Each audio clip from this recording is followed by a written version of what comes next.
আসসালামু আলাইকুম প্রিয় ভিউয়ার্স। আজকে আমি টমেটো এবং পাঙাশ মাছ দিয়ে মজাদার একটা রান্না করব। প্রথমে আমি এখানে পাঙাশ মাছ নিয়েছি। এই পাঙাশ মাছের মোটা চামড়াটা আমি ছাড়িয়ে নিয়েছি। এটা অপশনাল, আপনারা চাইলে চামড়া রেখে দিতে পারেন। হলুদ এবং লবণ দিয়ে মাছটা মাখিয়ে নিলাম। এখানে টমেটো নিয়েছি। এখানে হলুদ, মরিচ, ধনিয়া, রাঁধুনি এবং লবণ নিয়েছি পরিমাণ মতো। আর কাঁচা মরিচ, রসুন, পেঁয়াজ এগুলো আমি হেমদস্তার মধ্যে ছেঁচে নিব। চাইলে পাটাও আপনার আদা বাটা করে নিতে পারেন।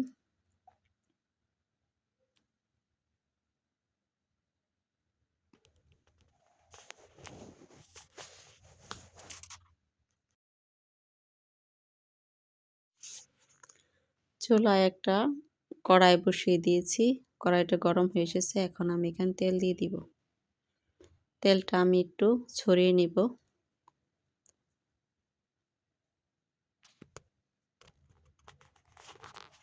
তেলটা ভালো করে গরম হয়ে আসলে আমি একে একে সবগুলো মাছ ভেজে নিব। তেলটা ভালো করে গরম হয়ে এসেছে। এখন আমি মাছ দিয়ে দিচ্ছি। অবশ্যই পাঙাশ মাছ রান্নার জন্য তেলটা ভালো করে গরম করে নিতে হবে। মাছ উল্টাতে সমস্যা হবে। আর মাছটা আমি খুব কড়া করে ভেজে নিব। মাছগুলো উল্টে দিয়েছি।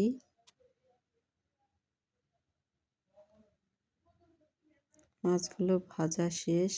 আমি এখন সবগুলো মাছ কড়াই থেকে উঠিয়ে নিব।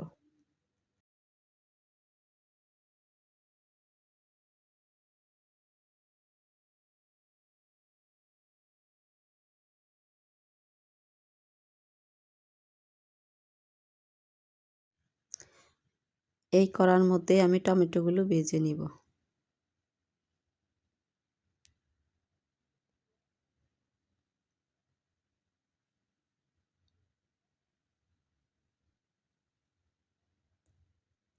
হালকায় ভেজে নিব, অত কড়া করে ভাজবো না।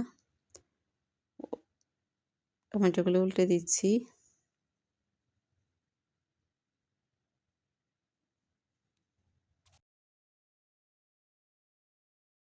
ভাজা শেষ। এখন আমি টমেটোগুলো উঠিয়ে নিব। আবারও তেল দিয়ে দিচ্ছি রান্নার জন্য। এখানে কাঁচা মরিচ, পেঁয়াজ, রসুন থেতো করে রাখা এগুলো দিয়ে দিচ্ছি।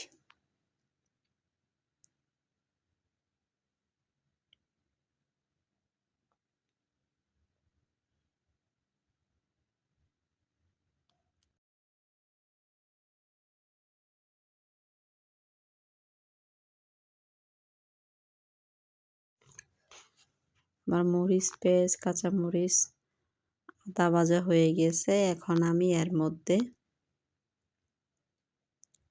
মশলা দিয়ে দিব।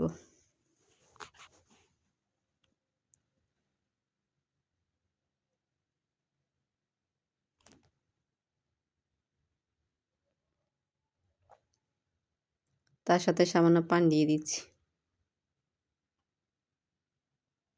মশলাটা কষানোর জন্য।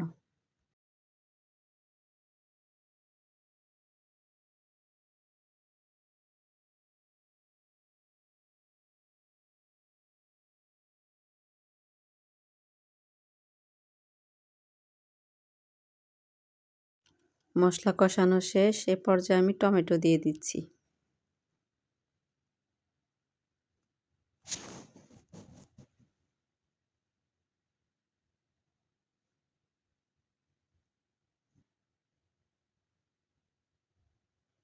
টমেটো দিয়ে আমি আরও অল্প সময়ের জন্য কষিয়ে নিব।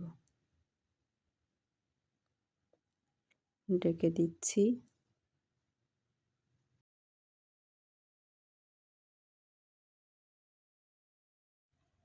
কষানো শেষ। এখন আমি রান্নার জন্য পানি দিয়ে দিব।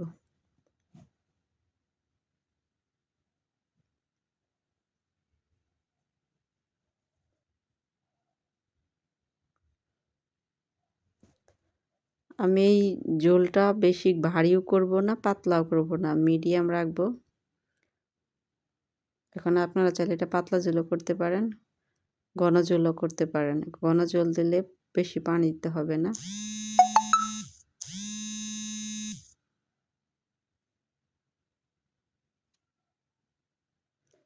এখন আমি মাছ দিয়ে দিব।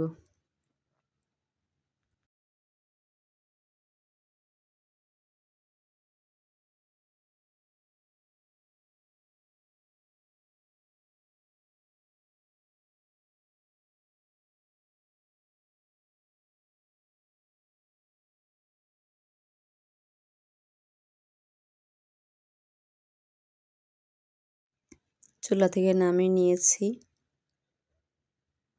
রান্না শেষে আমি এর মধ্যে ভাজা জিরের গুঁড়া ছিটিয়ে দিব।